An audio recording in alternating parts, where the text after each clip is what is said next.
السلام علیکم ورحمۃ اللہ وبرکاتہ۔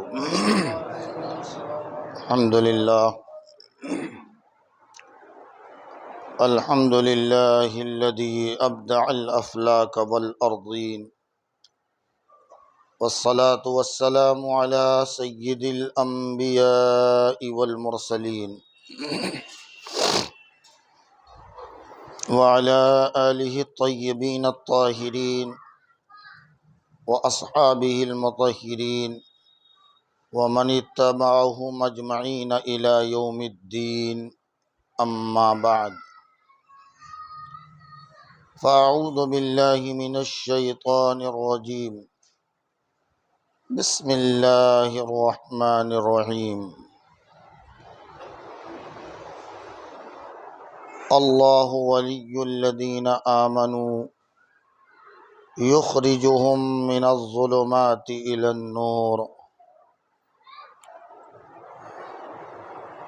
صدق اللہ العظیم وصدق رسولہ النبی الامین الکریم، ونحن علی ذلک لمن الشاہدین والشاکرین، والحمد للہ رب العالمین۔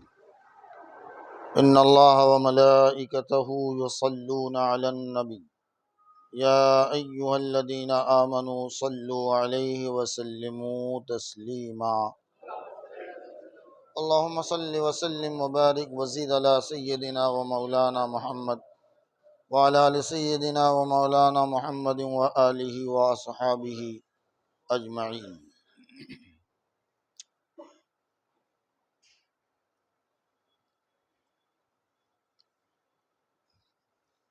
یہ مبارک و مسعود مہینہ،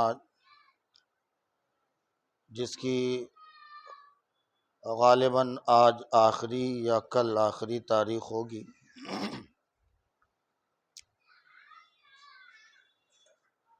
منسوب ہے شہنشاہ اولیاء، قطب زماں، غوث زماں،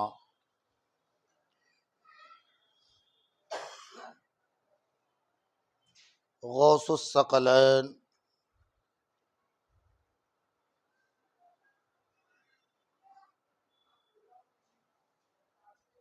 حضرت شیخ سید شاہ محی الدین عبد القادر جیلانی غوث اعظم رضی اللہ تعالی عنہ وقدس سرہ النورانی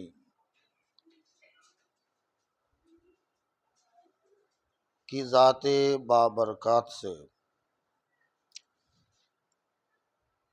جن کی عظمت، جن کی بزرگی، جن کی ولایت، جن کی کرامت اور ان کی فضیلت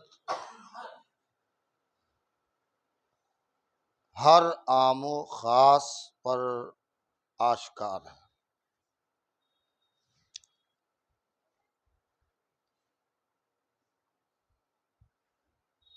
ہم آج سب سے پہلے اس بات کی طرف توجہ دلائیں گے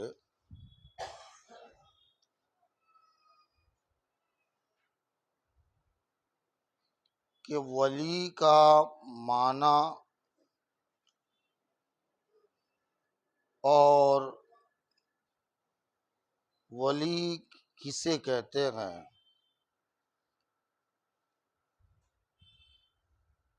اور ولایت کی منزل کا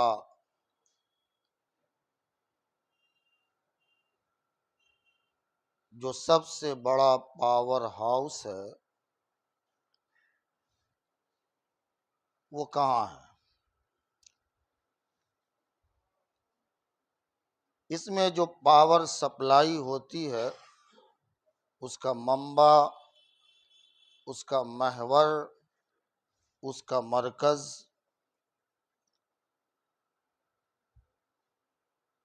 ہم تلاشنے کی کوشش کریں گے۔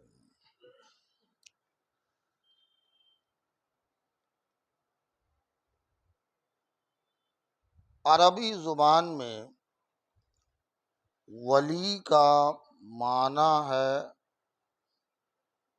مددگار.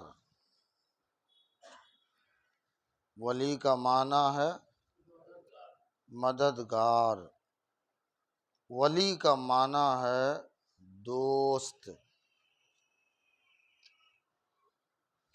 ہم نے جو آپ کے سامنے آج اس مخصوص اور مقدس نشست میں سورہ بقرہ کی ایک آیت کا ٹکڑا تلاوت کیا ہے، اس میں بھی یہ لفظ آیا ہے، مگر یہ لفظ یہاں خدائے بزرگ و برتر کے لیے استعمال ہے.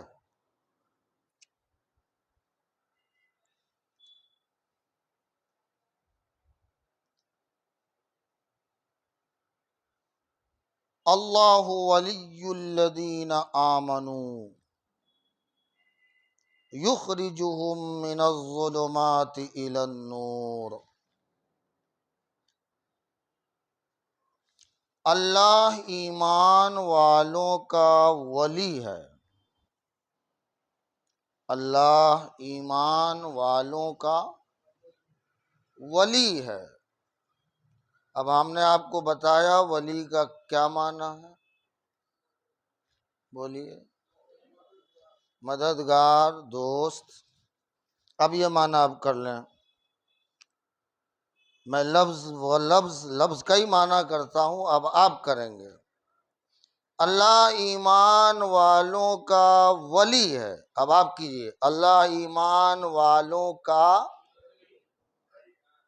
معنی کیا بتایا تھا، تو وہ بولیے. اللہ ایمان والوں کا، ٹھیک ہے. اب دوسرا دوست کا معنی کیجئے. اللہ ایمان والوں کا، تو اللہ ایمان والوں کا مددگار ہے، دوست ہے. تو کیا کرتا ہے وہ؟ جب وہ اہل ایمان کا دوست ہے، مدد کرنے والا ہے، جب وہ حامی و ناصر ہے، تو ایمان والوں کی مدد کیسے کرتا ہے؟ تو اس آیت کا ایک اور ٹکڑا سمجھاتا ہے کہ اللہ ولی ہے، دوست ہے، ایمان والوں کا مددگار ہے، اور وہ دوستی کا حق، مدد کا حق کس طرح ادا کرتا ہے؟ یخرجہم من الظلمات الی النور. وہ ظلمت سے، اندھیرے سے نور اور روشنی کی طرف نکالتا ہے. کہاں سے نکالتا ہے؟ اندھیرے سے نکالتا ہے. کس کی طرف؟ روشنی کی طرف. ظلمت سے اپنے ایمان والوں کو، جس کی دوستی کا حق وہ یوں ادا کرتا ہے کہ اسے اندھیرے سے، ظلمت سے نکال کے کہاں لاتا ہے؟ نور اور روشنی کی طرف لاتا ہے.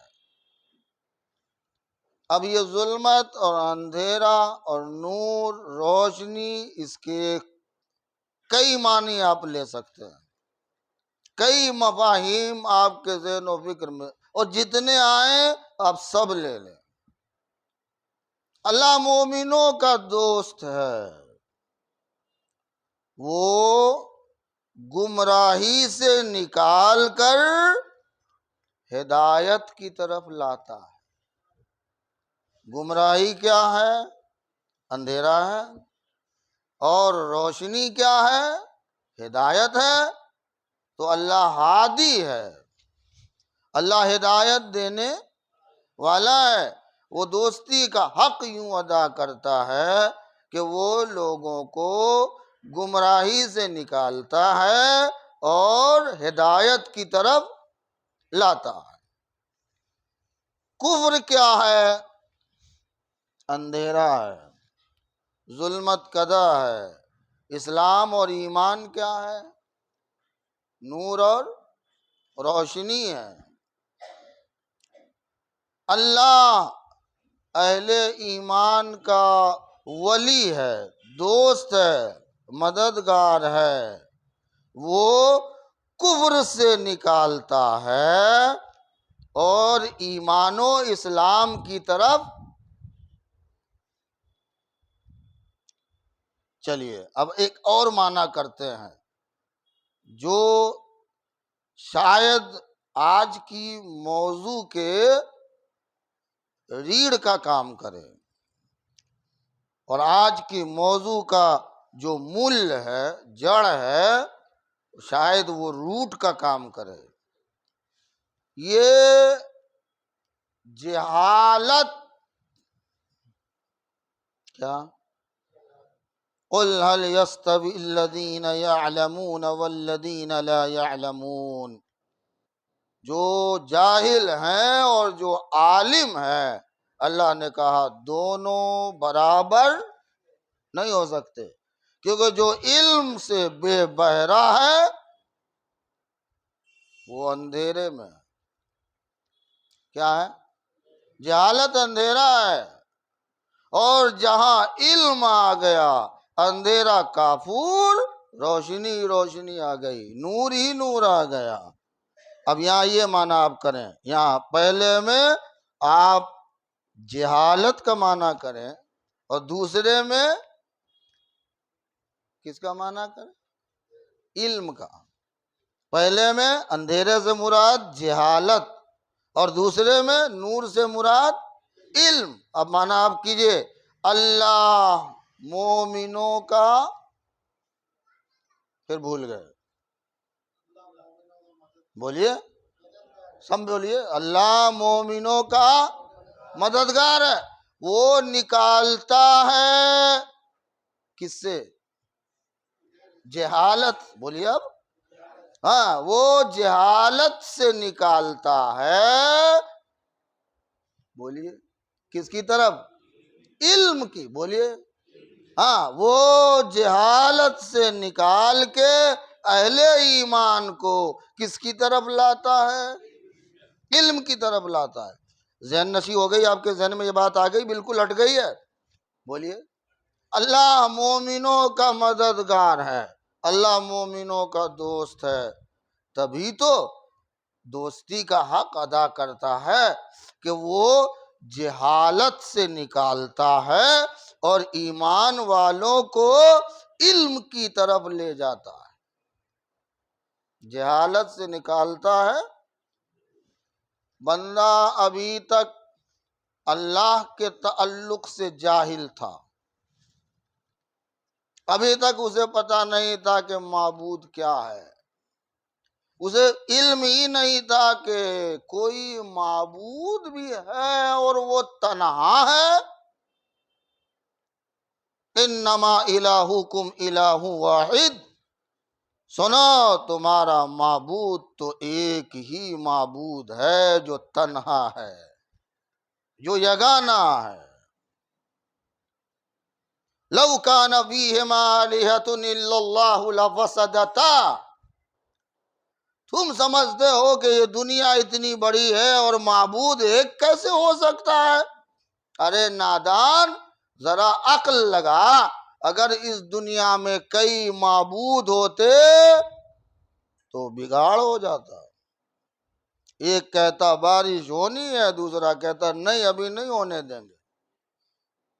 آپ کے گھر میں اگر کئی مالک پیدا ہو جائے تو گھر درست نہیں رہ پائے گا. ایک اگر کوئی ہو تو پھر وہ صحیح چلتا ہے، اور اگر جہاں ایک میں گھسپیٹھی ہونے لگے تو سارا معاملہ بگڑ جاتا ہے. اللہ نے عقلی اعتبار سے بھی سمجھایا کہ تم جہالت کے قعر مذلت میں ہو. اگر اس دنیا میں کئی معبود ہوتے، کئی خدا ہوتے تو یہ زمانے کا پورا مزاج بگڑ جاتا، فساد پیدا ہو جاتا، اور بگاڑ ایسا ہوتا کہ تم تصور نہیں کر سکتے تھے. یہ عقلی اعتبار سے بھی، لاجیکل اعتبار سے بھی ایک دلیل ہے کہ اس دنیا کا چلانے والا ایک ہے، ایک ہے. اس دنیا کو پیدا کرنے والا ایک ہے، اس کا مالک ایک ہے، یہ سب ایک کی مملوک ہے۔ وہ جس طرح جیسے جب جو چاہے وہ اس کے ارادے پر موقوف ہے، اس کی مشیت پر موقوف ہے۔ وہ جو چاہے کیے، وہ جو چاہا کیا، جو چاہے کرے اور جو چاہے وہ کرے گا۔ اس پر کسی کا زور، کسی کا پریشر، کسی کا دباؤ نہیں ہے۔ وہ ان تمام چیزوں سے پاک اور صاف ہے۔ اور اسی کو اللہ نے اہل کتاب کی تردید کی، اور اہل کتاب نے جب یہ کہا کہ اللہ نے آسمان اور زمینوں کو 6 دن میں پیدا کیا اور 7ویں دن نعوذ باللہ اللہ تھک گیا تو آرام کی ضرورت پڑی، اس لیے شنبہ کو وہ لوگ اہمیت دیتے۔ کس کو؟ سنیچر کو اہمیت دیتے کہ اللہ نے یہ زمین آسمان بنائی، شروع ہوا وقت، اور سنیچر کو، جمعہ کو سب ختم، سنیچر کو آرام کیا۔ نعوذ باللہ، اللہ نے اس کی تردید فرمائی، کہا جو مالک اور معبود ہوتا ہے وہ عیب، ہر نقص سے پاک و صاف ہوتا ہے، اس میں تھکان کی صفت ہوتی نہیں ہے۔ کہا وَلَمْ يَعْيَ بِخَلْقِهِنْ بِقَادِرٍ عَلَىٰ أَنْ يُحْيِيَ الْمَوْتَىٰ۔ سن، زمین و آسمان، یہ ساتوں زمین، یہ ساتوں آسمان اس نے پیدا کیا، لیکن سن لے وَلَمْ يَعْيَ بِخَلْقِهِنْ، اس نے پیدا کر کے تھکان نعوذ باللہ محسوس نہیں کی، وہ تھکا نہیں۔ اور سن لے جو آسمان 7 اور زمین 7 پیدا کر کے تھکا نہیں، سن لے جو اس بات پہ قادر ہے وہ اس بات پہ بھی قادر ہے کہ تم مردہ ہو جاؤ تو وہ زندہ بھی کر سکتا ہے۔ تم مردہ ہو جاؤ تو، اچھا یہ مردہ اور زندہ کی بات آئی تو اس کا ایک معنی یہ بھی آپ کر سکتے ہیں، ظلمت کا معنی لیں آپ مردہ، اندھیرا کا معنی کیا؟ بولیے ذرا، بولیے نا، اندھیرے کا معنی کیا لیں گے؟ مردہ، اور نور اور روشنی کا معنی کیا لیں گے؟ زندہ۔ کیا لیں؟ ہاں یہ معنی بھی کر سکتے ہیں، کریے آپ، کریے آپ، کریے، وہ آپ لوگ بھی سیکھیے، آپ لوگ بھی سیکھیے، ہے نا۔ اللہ ولی الذین آمنوا، اللہ ایمان والوں کا دوست ہے، صحیح ہے، ماشاءاللہ، اللہ ایمان والوں کا مددگار ہے۔ اور وہ کیا کرتا ہے؟ تمہیں مردگی سے نکالتا ہے زندگی کی طرف۔ کہاں سے نکالتا ہے؟ تمہیں مردگی سے نکالتا ہے، کس کی طرف؟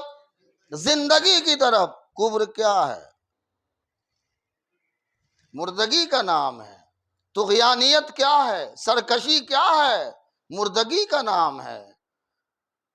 ہدایت سے ہٹ جانا، گمراہ ہو جانا، یہ کیا ہے؟ یہ مردہ ہونے کا نام ہے۔ اور وہاں سے وہ زندہ آپ کو بنا کے نکالتا ہے، یعنی وہ آپ کو کفر سے اسلام عطا کرتا ہے، ایمان عطا کرتا ہے۔ یہ ایمان کی توفیق کون دیتا ہے؟ وہی خدا ہے جو توفیق دیتا ہے، مگر توفیق تو وہی دیتا ہے، توفیق تو وہی دیتا ہے۔ اسی کو قرآن نے سمجھایا، کہا کہ اللہ پر احسان نہ جتاؤ،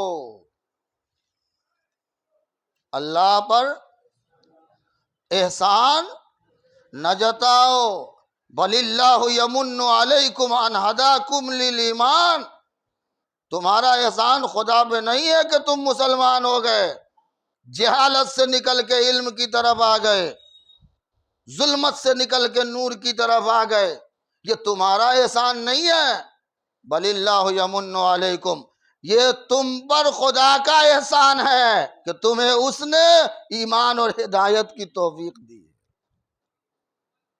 تو توفیق تو کون دیتا ہے؟ اللہ دیتا ہے۔ مگر کیا توفیق جب اللہ دیتا ہے تو پھر 1,24,000 کو بھیجنے کا کیا مطلب؟ توفیق جب اللہ دیتا ہے تو اسے اتنے پیغمبروں کو، نبیوں کو، کبھی اسی کی قوم سے، کبھی اسی کے ملک سے، کبھی اسی کے علاقے سے یہ بھیجنے اور مبعوث کرنے کا کیا معنی؟ اور توفیق تو اللہ ہی دیتا ہے۔ اس نے اخیر میں خاتم الانبیاء، سید ہر دوسرا، مالک کون و مکان، حضور سید عالم، سرور عالم و عالمیہ، جناب محمد الرسول اللہ صلی اللہ علیہ وسلم کو مبعوث کرنے کا کیا معنی؟ توفیق تو اسی کی طرف سے ہے۔ پھر اس نے یہ کیوں بھیجا؟ اور پھر اگر اس نے بھیجا اور ہدایت کی لکیر اس نے رسالت کی دہلیز پہ ڈال دی، رسالت کی دہلیز پہ ڈال دی، تو اب وہاں رسالت کی دہلیز پر لکیر ڈالنے کے بعد جب آخری خطبے میں حضور علیہ السلام نے یہ آیت پیش کی کہ آج دین مکمل ہو گیا، آج دین مکمل ہو گیا، دین کو کامل کر دیا اللہ نے، آج اللہ نے اپنی نعمت کو میرے ذریعے تم پر تمام کر دیا، اور اللہ تمہارے اسلام سے راضی ہو گیا۔ اللہ تمہارے اسلام سے راضی ہو گیا۔ تو اب اس خطبے کے بعد صحابہ کو چاہیے تھا گھر میں گھس جاتے۔ اللہ نے مکمل کر دیا دین، اب کیا ہے؟ آپ میں سے کسی کو آپ کے پیر صاحب کہہ دے کہ تو اب جنتی ہو گیا، کوئی کہے گا نہیں، اور اصلی پیر ہوگا تو کبھی نہیں کہے گا، ورنہ نقلی پیر تو کچھ بھی کہہ سکتا ہے۔ اگر مان لیں، فرض کر لے، بالفرض اگر کسی کے پیر نے، مرشد نے کہہ دیا کہ تو کیا ہو گیا، نہیں کہا ہے تب تو جمعہ کو آتے ہو، اور جب کہہ دے تو کیا ہوگا؟ بولیے، پھر عید میں اللہ جانے وہ بھی پڑھو گے کہ نہیں؟ بولے ہم کو سرٹیفکیٹ تو مل ہی گئی۔ اگر کوئی سند دے دے، اگر کوئی مان لو سند دے دے، فرض کر لو دے گا تو نہیں مگر دے دے، تو پھر آپے سے باہر ہو جاؤ گے۔ اب ہمیں کیا؟ کوئی کہہ دے تیرا دین مکمل، کوئی کہہ دے تمہارا ایمان کمپلیٹ، ارے واہ، اب تو خوشی کی حد نہ رہی، اب تو مسرت و شادمانی کے شادیانے بج رہے ہیں، اب تو اندر سے گھنٹی بج گئی، کہاں ملا کے پاس جانا، کہاں کسی مسئلے کو سمجھنا، کہاں اب کس کی تعلیم، کس کا علم، کس کی ہدایت، اب تو ہم خود ہدایت کے سرچشمہ بن گئے۔ مگر قربان جائیے، رسول کے زبان سے اللہ نے کہا ہے دین مکمل کر دیا، زبان رسول کی ہے اور بات کس کی ہے؟ وحی الہی ہے، دین مکمل ہو گیا، میری نعمت میں نے تم پر تمام کر دی، کمپلیٹ کر دی، آج میں دین اسلام سے راضی ہو گیا، آج میں تمہارے دین سے راضی ہو گیا، یہ اللہ کہہ رہا ہے، اللہ کہہ رہا ہے۔ اور پیغمبر نے جب یہ آیت پیش کی حج کے موقع سے، حضور نے جب یہ آیت پیش کی تو حضرت ابو بکر رونے لگے، حضرت ابو بکر رونے لگے. لوگوں نے کہا ارے ابو بکر خوشی کا مقام ہے، دین مکمل ہو گیا، اللہ راضی ہو گیا، اور تم ہو کے رو رہے ہو، گریو زاری کر رہے ہو. کہا ارے تم نہیں سمجھو گے، تمہاری نظر تو دین کی تکمیل پر ہے اور ہماری نظر محمد عربی پر ہے. تمہاری نظر تو دین کے تکمیل ہونے پر ہے، تمہاری نظر تو دین اور نعمت کے تمام ہونے پر ہے، ہماری توجہ کا مرکز ہمارا پیغمبر ہے. تمہیں پتہ نہیں جب دین مکمل ہوتا ہے تو نبی موجود، ہمیں تو اس غم نے ستا رکھا ہے کہ اب محبوب کی قربت نہ رہے گی، اب محبوب کا وہ قرب جو ملتا تھا، صحبت جو ملتی تھی، اب صحبت نہ رہے گی. دیکھیے یہ عشق کا انجام کتنا اچھا ہے. جب اللہ نے دیکھا ارے یہ تو میرے محبوب سے بڑا پیار کرتا ہے، بڑا ٹوٹ کے پیار کرتا ہے. جب میں گیا اور مواجہ اقدس پہ پہنچا تو مجھے یہی خیال آیا یہ عشق کتنا باکمال ہے کہ اللہ نے کہا اے ابو بکر میرا محبوب تجھے اتنا پیارا ہے تو سن، یہی صحبت میں نہیں رکھوں گا، کعبے میں بھی صحبت ادا کر دو،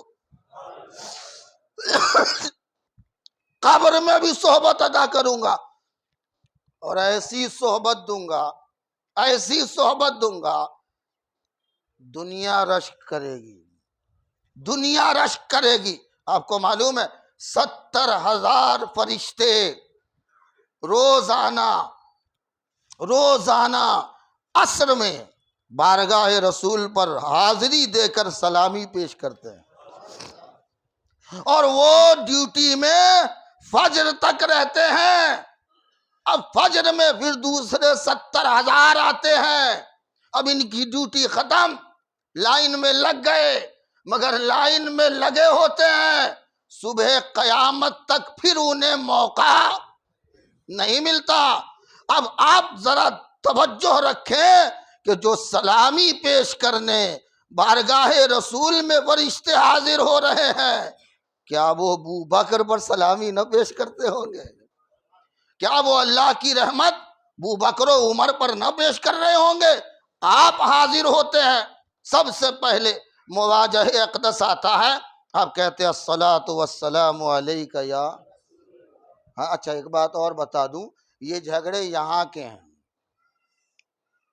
یہ جھگڑے یہاں کے ہیں کہ یہاں سے ہم حضور کو یہ نہیں کہہ سکتے یا رسول اللہ. یہ جھگڑے یہاں کے ہیں کہ یہاں سے ہم یہ نہیں کہہ سکتے یا رسول اللہ. یہاں ایک بات خیال میں رکھیے گا، مواجہ اقدس پر سارے جھگڑے ختم ہیں. حضور کے روضہ مبارک کے سامنے جب آپ گزر رہے ہو نا تو سارے جھگڑے ختم ہیں. ہر فرقہ کہتا ہے یا کہو الصلاۃ والسلام علیک یا. کہیں جا کے تو ایک ہوئے، کہیں جا کے تو ایک ہوئے. ایک نقطہ کہیں ہے جہاں سب متحد ہو سکتے ہو، بس اس نقطے کو تلاش لو، اس نقطے کو تلاش لو، وہاں تم متحد ہو جاؤ گے. جب نقطہ نہ ملے گا تب تک تم اختلاف میں رہو گے، جھگڑوں میں رہو گے. جہاں نقطہ مل گیا، مجھے آپ بتائیں وہ نقطہ جہالت سے ملے گا کہ علم سے؟ نقطہ ظاہر ہے کس سے ملے گا؟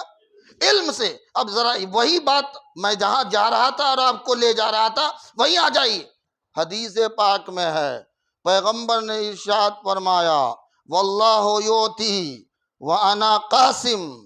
میں، اللہ فرماتا ہے، حدیث قدسی ہے، راوی رسول ہے، اللہ فرما رہا ہے میں دیتا ہوں، میرا محبوب بانٹتا ہے. میں عطا کرتا ہوں اور میرا محبوب تقسیم کرتا ہے. ہمارے اہل سنت بریلوی کا مسلک یہ ہے اس تعلق سے کہ اللہ جو کچھ بھی ہے وہ محبوب کو دیتا ہے اور پوری کائنات محبوب سے لیتی ہے، پوری کائنات محبوب سے لیتی ہے. یعنی اللہ نے اپنی خلقت کا مالک مصطفیٰ کو بنا دیا، خالق کل نے آپ کو، بریلی کے تاجدار نے کہا خالق کل نے آپ کو مالک کل بنا دیا، دونوں جہاں ہیں آپ کے قبضہ و اختیار میں، اللہ نے آپ کے قبضے میں دے دیا سب کچھ، اب جو مانگنا ہے محمد عربی سے مانگ لو۔ اس میں اختلاف کیا ہے؟ سنیے، اختلاف یہ ہے کہ نہیں، اس حدیث میں مراد علم ہے، اس حدیث میں مراد، میں آپ کو سمجھا دیتا ہوں، چلیے ہم نے مان لیا اس حدیث میں مراد کیا ہے، بالکل صحیح ہے، مانتے ہیں ہم، علم ہے، چلیے کچھ نہیں ہے، دوسرا کچھ نہیں ہے، صرف کیا ہے، صرف علم ہے، کیونکہ اس سے پہلے علم کا تذکرہ آیا ہے، یقینی طور پہ ہم مانتے ہیں۔ چلیے اس حدیث کا معنی یہ ہوگا کہ میں علم عطا کرتا ہوں اور محمد عربی علم کو تقسیم، میں علم عطا کرتا ہوں اور میرا پیغمبر میرا محبوب علم کو، بولیے نا، علم کو، چلیے آپ حدیث میں تو جھگڑا کر لیے، اس سے مراد یہ نہیں یہ ہے، چلیے ہم بھی مانتے ہیں، اب ذرا قرآن سے پوچھتے ہیں کہ اے قرآن تو بتا دے جہاں جھگڑا ختم ہو جائے، جہاں جھگڑا، وہ قرآن میں تو کوئی جھگڑا نہیں ہے نا، تو اب قرآن تو بتا دے کہ جہاں جھگڑا ختم ہو جائے۔ یہ جو بریلی والے نے کہا کہ خالق کل نے آپ کو مالک کل بنا دیا، یہ اپنی طرف سے گڑھ کے کہا ہے کہ قرآن و حدیث سے سمجھایا ہے؟ تو قرآن نے کہا ما آتاکم الرسول فخذوہ وما نہاکم عنہ فانتہوا، جو رسول دیں لے لو، جو رسول دیں، پوری مجلس بولیں آپ، جو رسول دیں لے لو، جو رسول منع کر دے ان سے دور رہو، جو رسول دے اسے، جس سے منع کرے۔ اچھا اب بتاؤ یہ جو میں سب ہے یا نہیں؟ یہ جو میں، جو رسول دے لے لو۔ اسی لیے بریلی کے تاجدار نے کہا کہ خالق کل نے آپ کو مالک کل بنا دیا، دونوں جہاں ہے آپ کے قبضہ و اختیار میں، اللہ نے ساری کائنات کا مالک مصطفیٰ کو بنا دیا ہے۔ اچھا اب اتنی بات اگر ذہن نشی ہو گئی تو آخری بات جدھر ہم آپ کو لے جانا چاہتے ہیں، وہ مومنوں کا دوست ہے، مومنوں کا ولی ہے، اور وہ جہالت سے نکالتا ہے، کس کی طرف؟ علم کی طرف، وہ جہالت سے نکالتا ہے علم کی طرف۔ اب پتہ چلا کہ ولی اللہ ہے، اور جسے وہ ولی بنا دے اسے جاہل نہیں رکھتا، ولی اللہ ہے اور جسے وہ ولی بنا لے اسے جاہل نہیں رکھتا۔ اس لیے کسی پیر کی 4 شرطوں میں ایک شرط یہ بھی رکھی گئی ہے کہ وہ پیر عالم ہو، وہ پیر عالم ہو، اور وہ علم یا کسبی ہو یا وہبی ہو، یا تو انہوں نے محنت کر کے حاصل کیا، جیسے ہم نے ابھی پڑھ لکھ کے بہت کچھ کیا، بہت کچھ باقی ہے، تو ایک ہے کتابوں سے محنت کیا، پڑھا لکھا استاد سے کیا، یا تو اس طرح اللہ نے دیا، یا پھر یہ کہ وہ پڑھا تو نہیں، مدرسہ تو نہیں گیا، اسکول تو نہیں گیا، مگر اللہ نے عطا کر دیا، اللہ نے عطا کر دیا۔ اب وہ علم چاہے کسبی ہو یا وہبی ہو، دونوں ہو سکتا ہے۔ جسے اللہ ولی بنانا چاہے وہ اپنے پاس سے علم دے دیتا ہے، اپنے پاس سے اسے علم دے دیتا ہے۔ چلیے ہم شہنشاہ ولایت سے پوچھیں، غوث اعظم آپ تو مادرزاد ولی ہیں، آپ تو مادرزاد ولی ہیں، آپ تو ولی ابن ولی ہیں، اور ولی ابن جہاں تک جائیں ایک لمبی لائن اور سلسلے ہیں، جو آپ کے آباء و اجداد سب اولیاء اللہ ہیں، چاہے وہ مادری ہو چاہے وہ پدری ہو، ماں کی طرف سے ہو یا باپ کی طرف سے ہو۔ آپ تو حسنی بھی ہو، آپ تو حسینی بھی ہو، آپ تو نجیب الطرفین ہو، مگر آپ مادرزاد ولی ہو۔ کون سے ولی؟ بولیے، ماں کے شکم سے ولی، کہ اگر پیدا ہو تو پیدا ہوتے ہی بتا دیں کہ چاند نکلا یا چاند، بولیے نا، روزہ رکھنا ہے یا روزہ نہیں رکھنا ہے، یہ پیدا ہوتے ہی بتا دیں۔ اب ایسا ولی کہ جس کے یہاں لوگ سمجھنے آئے کہ چاند ہوا یا چاند، ہمارے یہاں تو بڑے جھگڑے ہو جاتے ہیں، لیکن چاند ہونے کے جھگڑے نہیں ہوتے، عید ہونے کے جھگڑے ہوتے ہیں۔ ہمارے یہاں کس کے جھگڑے؟ ہاں یاد ہے مجھے، یہاں بھی ہمارے پاس ایک بار لوگ آئے 50 60 70 آدمی، اور بولے چاند ہو گیا اعلان کر دو۔ نے کہا تمہارا چہرہ ایسا ہے ہی نہیں کہ تمہارے کہنے سے ہم اعلان کر دیں، بھئی چہرہ مورا بھی تو چاہیے نا، آدمی پاک باز ہو، نیک سیرت ہو، نمازی وغیرہ ہو، ایسے گدھوں کی بات اور خبر پر ہم کیسے یقین کر لیں، جس کو انسان کہنا بھی بڑا ظلم ہے۔ اور اللہ نے تو فرمایا کہ انسان نما انسان بھی آئے، کوئی فاسق تمہارے پاس، ان جاءکم فاسق بنبأ فتبینوا ان تصیبوا قوما بجہالہ، ارے کوئی فاسق آئے نا تو اس کی خبر ایسے نہیں ماننا، جب تک خوب واضح نہ کر لو، خوب واضح نہ کر لو، ایک وقت کی نماز نہیں، ایک وقت مسجد کی طرف نہیں، ایک وقت اہل علم کی صحبت نہیں، اور آیا کہ کل عید منانا ہے، جیسے اس کی بات مان لی جائے گی۔ ذرا سوچیں، جہالت وہاں تصور نہیں ہے، کیونکہ جو ماں کے پیٹ سے ولی پیدا ہوا وہ جاہل پیدا، بولیے، وہ جاہل پیدا نہیں ہو سکتا۔ مگر آپ پوچھیں غوث اعظم سے، اے غوث اعظم، آپ کو قطب کس چیز نے بنایا؟ ارے سنیوں اپنی قسمت پر واویلا مچاؤ، سینہ کو بھی کرو کہ تم سمجھتے ہی نہیں کہ علم کیا ہے، تمہیں پتہ ہی نہیں کہ قرآن و حدیث کے علم کی کیا اہمیت ہے، اس کی افادیت کیا ہے۔ تم جس غوث کو مانتے ہو اس غوث سے تو پوچھو جو مادرزاد ولی ہیں، اور ان سے پوچھو کہ آپ کو قطب کا درجہ کس نے دیا، آپ کو قطب کس چیز نے بنایا۔ تو اپنے خود کے اشعار میں غوث اعظم فرماتے ہیں، درست العلم حتی صرت قطبا ونلت السعد من مولا الموالی، اے لوگو میں علم حاصل کرتا رہا، کیا کرتا رہا؟ میں علم حاصل کرتا رہا، میں علم پڑھتا رہا، اور اس کا فائدہ یہ ہوا کہ درست العلم حتی صرت قطبا، اس علم کی بدولت اللہ نے مجھے قطب بنا دیا۔ کس کی بدولت؟ اور ہم اندھیرے میں رہ کے سب بننا چاہتے، اور ایک بار نعرہ لگائیں گے یا غوث، اور پھر سمجھیں گے کہ بس ہم بن گئے۔ ہم جنہیں غوث زماں کہتے ہیں، ہم جنہیں غوث الثقلین کہتے ہیں، انہیں بھی مادرزاد ولی ہونے کے باوجود کس کی ضرورت؟ بولیے، علم کی ضرورت ہے۔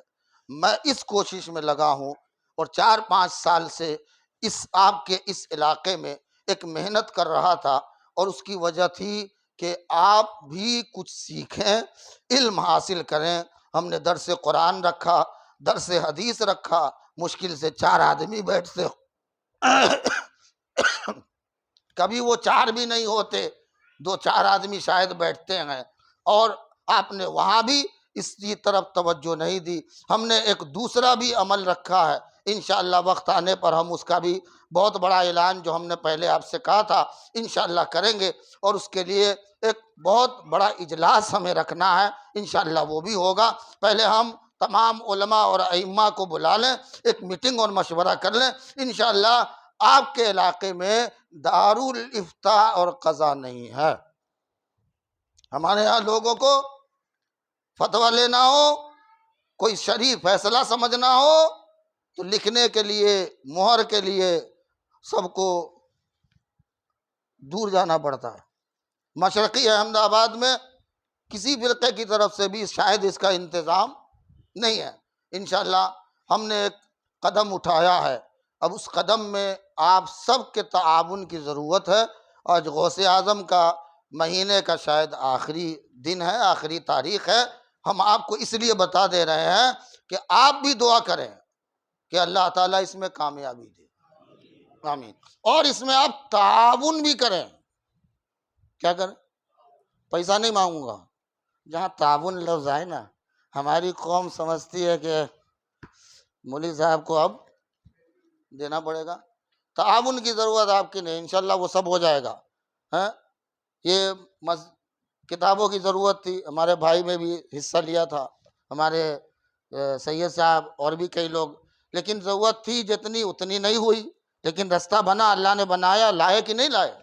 بولیے۔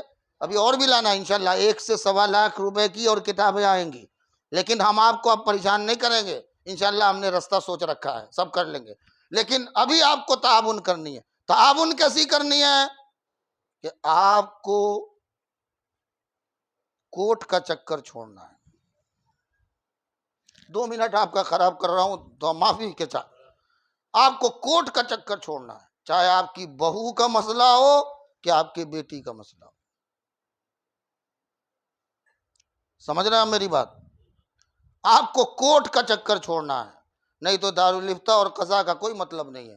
آپ کو مسئلہ بتا دیا گیا، لکھ کے دے دیا گیا، وہاں گئے تو پھر واپس وہی شیطانی حال، پھر وہی۔ اچھا بہو ہے تو نہیں دینا ہے، اور بیٹی ہے تو نہیں چھوڑنا ہے۔ ہوتا ہے کہ نہیں ہماری قوم میں؟ بولیے۔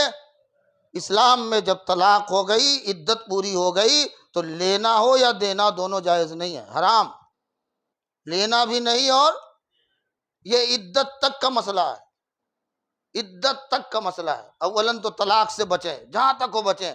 آج سند لینے کے بعد، پرسوں پہلی مرتبہ سند کے بعد پہلی مرتبہ میں نے فتویٰ لکھا ہے، اور وہ طلاق کا ہی ہے۔ اور سارے دارالفتہ میں میں جانتا ہوں جہاں تک تقریباً سب سے زیادہ استفتے طلاق کے آتے ہیں۔ ہماری قوم کس قعر مذلت میں ہے، ذرا سوچئے۔ ارے ہے ٹھیک ہے، عورت کو اللہ نے ایسا بنایا ہے، وہ ایسی صفت کی ہوتی ہیں، لیکن اب غصے کا مطلب کیا ہوتا ہے؟ آپ گالی گلوچ کر لیں، غصے کا مطلب ہے آپ ایک آنکھ ہاتھ مار دیں، لیکن غصے کا مطلب کیا ہے؟ کہ آپ کی زبان پہ طلاق ہی لفظ ہے، دوسرا کچھ نہیں ملتا۔ شرم کریں۔ تو سب سے پہلے تو آپ اس کی شرح کم کریں، طلاق جہاں تک ہو کم کریں۔ غصہ آ جاتا ہے، ٹھیک ہے آپ گھر سے نکل جائیں، ٹھیک ہے جلال میں آئے آپ، عورت بولے دے طلاق، آپ نے دے مارا، دے، آپ نکل جاؤ، گھر سے نکل جاؤ، نہ رہو گے نہ ایسی باتیں آئے گی، دور ہو جاؤ۔ یہ شرح کم کیجئے، خدا کے لیے شرح کم کیجئے۔ دوسری چیز، خدا کے لیے دوسروں تک بھی پہنچائیے۔ آپ کوٹ سے اپنے تمام عرضیات کو واپس لیجئے۔ کچھ حل نہیں ہوگا۔ مجھے بتائیے آپ کو حل ہوتا ہے؟ ایمانداری سے بتائیے، مسجد میں بیٹھے بولیے، حل ہوتا ہے؟ پھر حل کہاں ہوتا ہے؟ کہ پھر آتے ہیں کہاں آپ؟ وہی 2-4 آدمی بیٹھو پنچایت، اور حل کہاں ہوتا ہے؟ بولیے۔ لیکن وہ حل بھی غلط ہوتا ہے، غیر اسلامی ہوتا ہے۔ وہاں بھی ہوتا ہے نہیں بھائی تم کو 10 لاکھ دینے پڑیں گے۔ بولیے ہوتا کہ نہیں؟ شریعت کے خلاف ہے کہ موافق؟ مولوی کی کون سنتا ہے؟ مفتی کی کون سنتا ہے؟ عالم کی کون سنتا ہے؟ وقت آنے پر تازیانے پھر عالم ہی کھاتے ہیں، عالم بولتے نہیں، اور عالم بولے تو بولے ان کو کیا ضرورت تھی اس میں پڑھنے کی، یعنی دونوں طرف سے وہی پھنستا ہے۔ تو آپ دونوں طرف سے لے آئے۔ سب سے پہلا کام کہ آپ طلاق کی شرح کم کریں، پہلا کام۔ دوسرا کام آپ دوسروں تک بھی پہنچائیں۔ انشاءاللہ ہم اس کے لیے جو سنگ بنیاد کا مسئلہ ہوتا ہے انشاءاللہ کریں گے، بہت جلد کریں گے، دعا کیجئے۔ تھوڑا یہ حالات جو ہمارے یہاں الیکشن کے چل رہے ہیں یا اس بیچ میں ٹھیک نہیں ہے، انشاءاللہ بعد میں کریں گے۔ تو کہیں ایسا نہ ہو کہ آپ بھی سمجھے کہ حضرت بھی الیکشن میں اتر رہے ہیں، اس لیے ضروری ہے۔ اب دوسری بات جو ضروری ہے کہ آپ اپنے بچیوں کی جو عرضیاں آپ نے داخل کی ہیں، کہاں؟ کورٹ میں، وہاں سے ہٹائیے، اسلامی کورٹ میں ڈالیے۔ کہاں ڈالیے؟ ہاں انشاءاللہ اگر اسلامی کورٹ بنتا ہے، انشاءاللہ بنے گا، انشاءاللہ بنے، بولیے نا یار۔ انشاءاللہ بنے گا، اور انشاءاللہ اس کو چلائیں گے، لیکن چلائیں گے کب؟ جب آپ چلانے دیں گے، جب آپ بھائی یہ کورٹ میں جب عرضیاں زیادہ ہوئی تو فیملی کورٹ الگ بنا کہ نہیں؟ بولو بنا ہے نہیں؟ زیادہ آ رہے ہیں، تو جب زیادہ آ رہے ہیں کیس، تو کیسز بڑھ گئے تو اتنا زیادہ سنوائی نہیں ہوگی، تو فیملی کورٹ کے لیے کیا کیا انہوں نے؟ الگ سیکشن بنا دیا۔ تو آپ کا یہ اسلامی کورٹ کب چلے گا؟ جب عرضیاں آئیں گی۔ بولو نا بھائی، یہاں پر تو ہمارا سنی صاف سوکھ جاتا ہے۔ عرضیاں آئیں گی، نیت صاف کیجئے، آپ کا خود کی بچی کا مسئلہ ہو یا بچہ کا مسئلہ ہو، آپ اس کو اسلامی طریقے پہ حل کیجئے اور کرائیے۔ کس کے لیے؟ انشاءاللہ اس کے لیے ہم ایک سینٹر اور مرکز اس مسجد رجب شاہ کو بنانا ہے، اور اس کے لیے جگہ کا بھی تعین کریں گے، لیکن ابھی وقت لگے گا۔ فی الحال ہم مسجد کا ہی تعین کر رہے ہیں، انشاءاللہ وہ بھی کریں گے، آپ لوگوں کا تعاون رہے گا وہ بھی ہوگا، لیکن تعاون کا مطلب پیسہ نہیں ہے۔ آپ تعاون اس طرح کریں، اپنے کیسز، اپنے مسائل دارالفتہ اور قضا تک پہنچائیں، اور دارالفتہ اور قضا سے جو مسئلہ حل ہو اسے قبول کریں۔ کیا کریں؟ ہاں، ایک مسئلہ اور بھی ہے کہ بھائی ہاں ٹھیک ہے کسی طرح پہنچ تو گئے، اور جب مل گیا تو نہیں یار ہم دوسرے کے پاس جائیں گے۔ ارے بھیا جہاں جاؤ گے تو الگ فیصلہ تھوڑے ملے گا۔ اور ایک نئی ریت چلی ہے، کیا؟ اچھا طلاق ہو گئی تھا، ارے وہ صاحب ایک صاحب ہیں، مولانا ہے، مکھی مار نماز پڑھتے ہیں۔ کون مار؟ سمجھ گئے؟ نہیں سمجھے؟ مکھی مار نماز پڑھتے ہیں، اور وہ کہتے ہیں کہ جب طلاق نہیں ہوئی، 100 بار بھی دو گے تو بھی طلاق۔ سمجھ رہے ہیں میری بات؟ تو اب تک تو آپ حنفی تھے، اب اپنی ضرورت کا مسئلہ آیا تو اب پوچھو علماء سے، یہ حرام ہے۔ اب جس مسلک کے ماننے والے ہو اس مسلک کے تحت فتویٰ لینا پڑے گا، اس پہ عمل کرنا ہوگا۔ ایک میں فائدہ ہو گیا ادھر گھس گئے۔ ہاں، ایک بندے نے اپنی بیوی کو طلاق دیا، اس نے معلوم کیا دیوبند والے میں، بریلوی والے میں، فلاں والے میں، چلا والے، سب نے کا طلاق ہو گئی، بغیر حلالے کے نکاح نہیں ہوگا تمہارا۔ تو وہ معلوم کیا کہ بھائی کچھ مکھی مار لوگ ہیں، وہاں چلیں، تو ان کو پتا چلا کہ وہاں تو طلاق ہی نہیں ہوتی۔ ان کو کہا گیا صاحب یہ ایسے کیسے آپ رہ رہے ہو؟ بولے ہم تو مکھی مار ہو گئے۔ روئیے، اپنے آپ پہ روئیے، یہ اسلام کا طریقہ نہیں ہے، یہ دین کا طریقہ نہیں ہے، یہ مذہب کا طریقہ نہیں ہے۔ خدا کے لیے آپ اس کو عام کیجئے اور اس میں تعاون کیجئے، اور تعاون کا طریقہ یہ ہوگا کہ آپ لوگوں کو بھی دعوت دیجئے، یہاں بھیجئے، اپنے مسائل حل کیجئے، کرائیے۔ آپ کو قرآن و حدیث کا عالم آپ کو جو بات کہے، فقیہ جو آپ کو حکم دے، اگر وہ قرآن و سنت کے خلاف ہے بلا شبہ لات مار دیجئے۔